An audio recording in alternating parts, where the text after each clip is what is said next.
People who have had a near-death experience. What did you experience? Almost drowned as a kid. About 1 minute of sheer panic, followed by an eerie sense of calm. I just remember thinking to myself, well, I'm gonna die, while looking up at the lights and people above the water. Next thing I remember, I was puking water out on the side of the pool. Exact same thing happened to me. Was at a busy swimming pool as a kid, sank under, couldn't swim up. I remember just straight up not being able to get to the surface. Was very scared for maybe 20 to 30 seconds, then everything felt eerily peaceful. Then my instructor grabbed my arm and pulled me up, and she patted my back and told me to go get changed. Still haven't told my parents. Lamau. I had a large tumor that eventually forced me to get a hyperectomy. It was discovered after, parting the graphic description, large pieces of my innards began to come out. I was weak and losing a lot of blood and eventually lost consciousness. While out, I heard a chorus of voices, beckoning me to let go. It was very tempting, very pleasant. But I forced myself to swim back to reality and awaken in the emergency room. I could still hear the voices, faintly. I think the most interesting part was the absolute knowledge I had afterwards that I had to eat more vegetable soup. That homemade vegetable soup was what my body would be needing, so I made it a lot. It's been 22 years and I'm fairly healthy for my age. Knock wood. That's as close as I've gotten to an NDE. One dude that I know, he fell on the ground and injured his head. When he woke up, he wasn't the same. His personality, behavior, cognition changed. All he wanted was root beer. Many years after the accident, he is still obsessed by root beer. He only wants to drink root beer. I was visiting Chernobyl on a small day trip from Kiev. Even though it was illegal, the guide let us go inside one of the huge apartment complexes, around 20 to 25 floors. We all went to the rooftop to get the full view of the area, and the guide told us we could check out some of the abandoned apartments on the way down if we wanted to. The majority of the group went inside the first apartment on the way down, but I thought I'd skip a few floors and go in one by myself. I went down to the 18th floor and inside an apartment. It was very dark inside and a lot of abandoned stuff on the floor. Old family photos and torn dolls. It was a bit creepy. I continued into another room, but it was too dark to see anything. So while walking, I took out my phone and turned on the flashlight. As I turned it on, I was just about to step into an open elevator shaft going 18 floors down. I was literally one step from what would have been my death.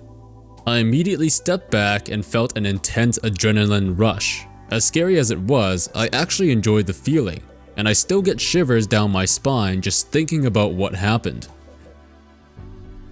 I was asleep and was woken up to my neighbor pounding on the door. He told me there was a fire and I had to get out. Let me tell you, my emergency plan had one step on it. The cat carrier is always clean and available. My first cat went into the carrier fine and sat in it while I retrieved his sister. I had to chase my second cat and she wouldn't go in. I finally get the cats wrangled about 3 minutes and I opened my front door to pitch black. It felt like I had all of the oxygen sucked from my lungs. My eyes were burning. My throat was burning.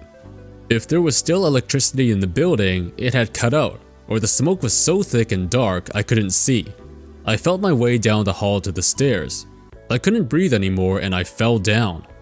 I knew there were firefighters outside because I could hear them and I tried to scream for help, but I couldn't even inhale. I realized that no help was coming at all and stood the back up and somehow powered my way out of the building. There's a gap in my memory between falling and stumbling outside with a sweet embrace of fresh air. I asked some random guy if he had any water and he gave me his half-drank bottle. I chugged the shit out of it and called my family to pick me up at 2 a.m. I got out with the clothes on my back and my cats. I vomited up black for days. I coughed and sneezed up more black stuff. I'm wheezing non-stop, but I made it out. I'm living in my aunt's basement, but I have cried happy tears every day I have my kitties. I was dead for about 2 minutes. There was the tunnel and light you hear about all the time. Then nothing.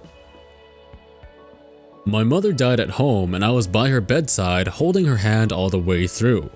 She had labored breathing for a while, and my sister and I were talking to her gently, and she was making eye contact and still very much connected to us. Then her attention shifted and she looked behind me to the far back corner of the room.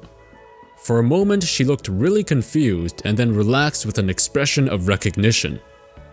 It was so obvious I turned around thinking someone had walked into the room behind me, but no one was there.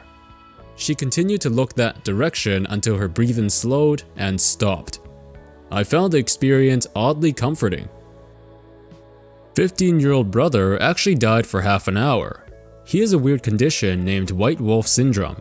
He had woke up one morning, complained of a headache, and just dropped. His heart had stopped, and his dad, my stepdad, did CPR as best he could until the ambulance arrived. He was put into a medically induced coma for a week, then woken up, practically had no idea what happened.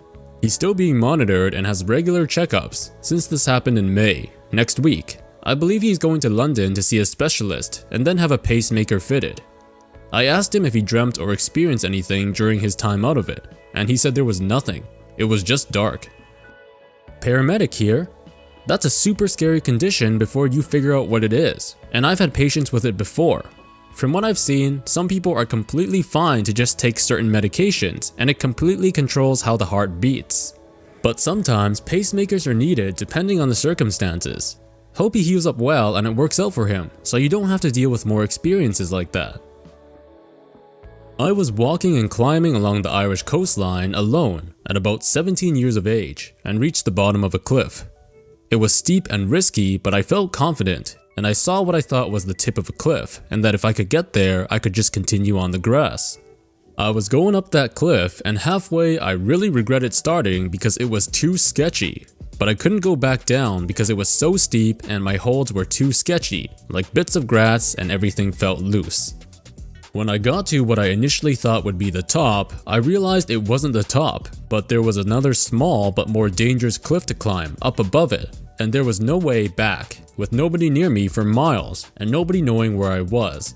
I sat there for about an hour shouting, but I knew the chances of anyone finding me there in the next few days were slim to nothing, so I decided to go for it, but it was sketchy as fuck.